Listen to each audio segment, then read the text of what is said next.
Hello everyone, I hope you're doing well. My name is Milad Kambari, and welcome to the introduction of another add-on from the Blender add-ons collection. This is a very practical and highly useful add-on for us. It performs three tasks. Firstly, it converts whatever is currently in our viewport into a camera.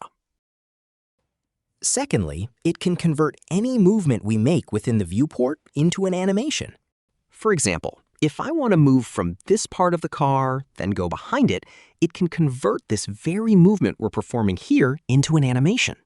And thirdly, it can define our scene for us in terms of composition guides, allowing us to, in this camera movement and placement, we can frame a shot that is a very standard and professional composition. What I've just told you was the first part of the explanation, focusing solely on what this add-on currently does. Now let's go together, see an example of it, and discuss the result. For example, I'll say that this guide should remain on. It's actually the very same thing that the viewport shows you.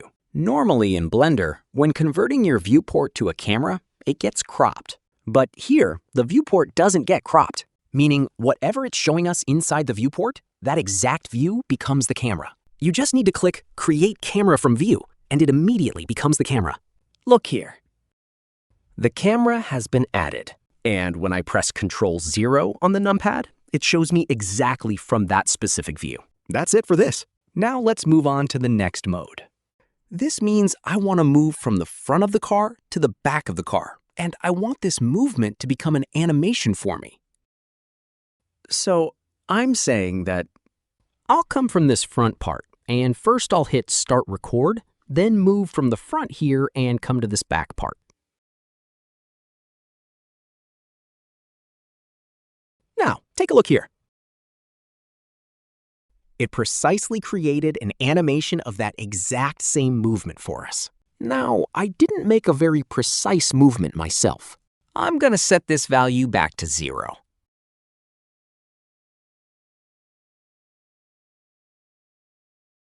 I'll set my keyframe to 0. Now, I'll tell it to go from the front of the car to the back. I'll adjust it based on this camera, based on the composition guides, then hit Start Record. And like this, I move and position myself behind the car. Everything we just did was recorded for us. Look here. It moved exactly from the front part and went behind the car. We can edit all these actions that we performed here. I'll explain this to you in the third section of the introduction. So any movement you make, often to give our animation a movement, we have to set keyframes one by one. But here, you no longer need to set keyframes. It just needs to move from this part to this part. This turns into an animation. Here's another example of it. Look at this. If I select it, it immediately turns into an animation.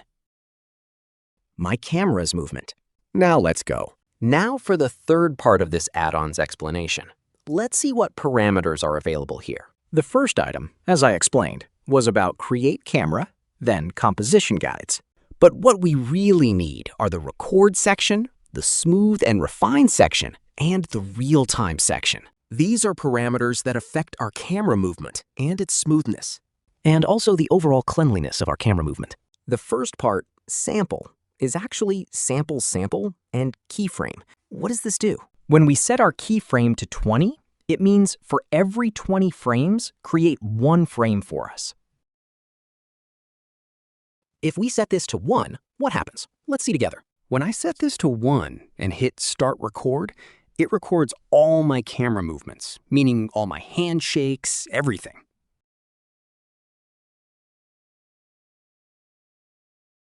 Now I hit Stop Record. Let's select the camera. This camera was this one.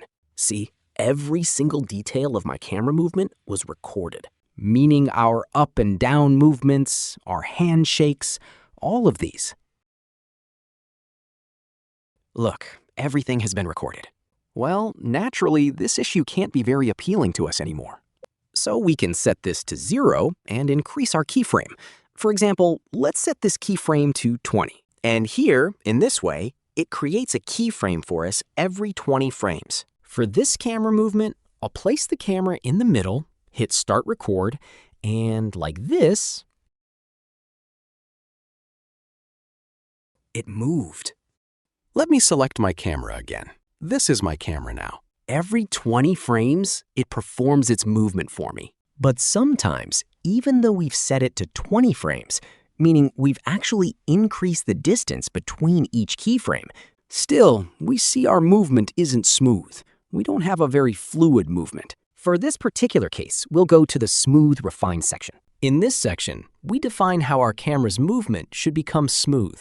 This means when we have a camera set up like this and it's going to move, this camera will move from one specific point to another.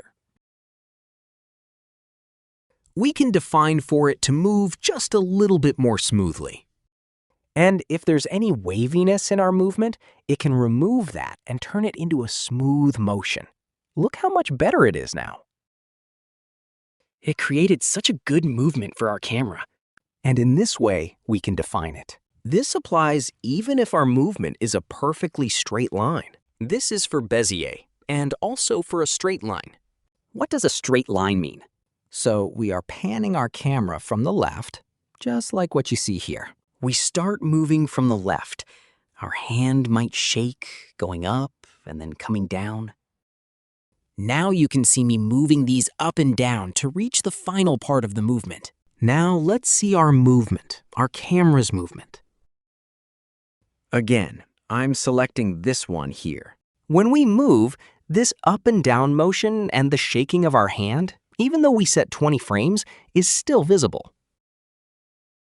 What do?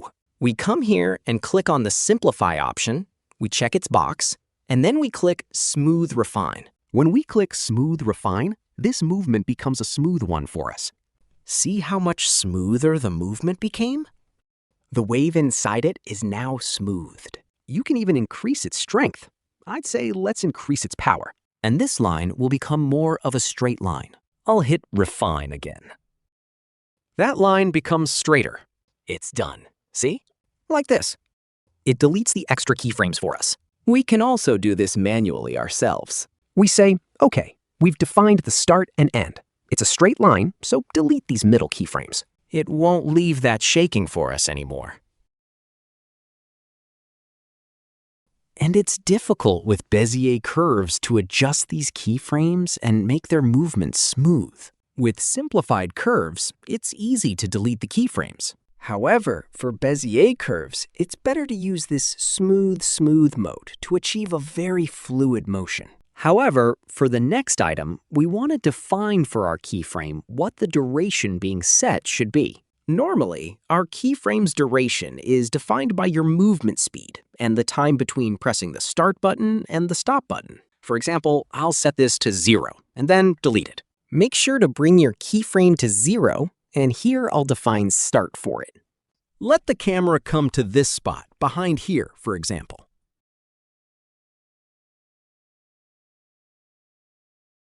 Here, I'll press Stop. Now, when I select the camera here, this is it then. When I select this camera, that's what it was, right?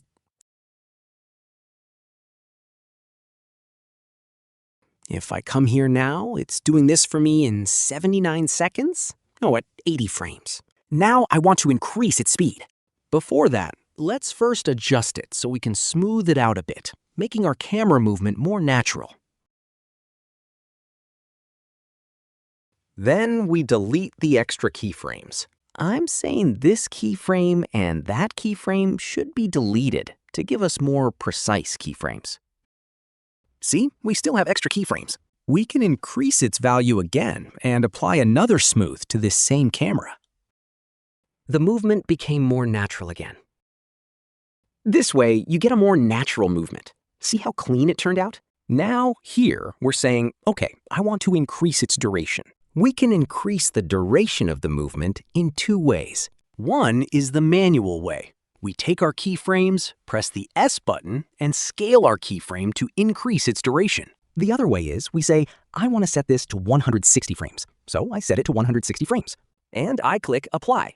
It then becomes 160 frames. It makes the movement more natural for us. It makes the movement smoother for us.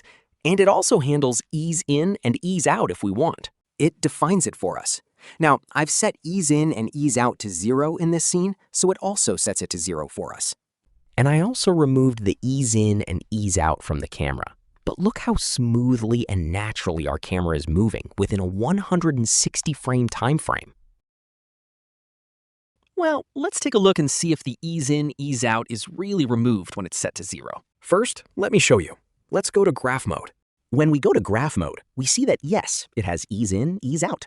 But all you have to do is set your ease in, ease out to 0 and hit apply. When we apply, you see, it's removed. And once again, apply, and it was removed exactly like this. Now, the camera movement it gives us is this movement. Gives. This is the movement.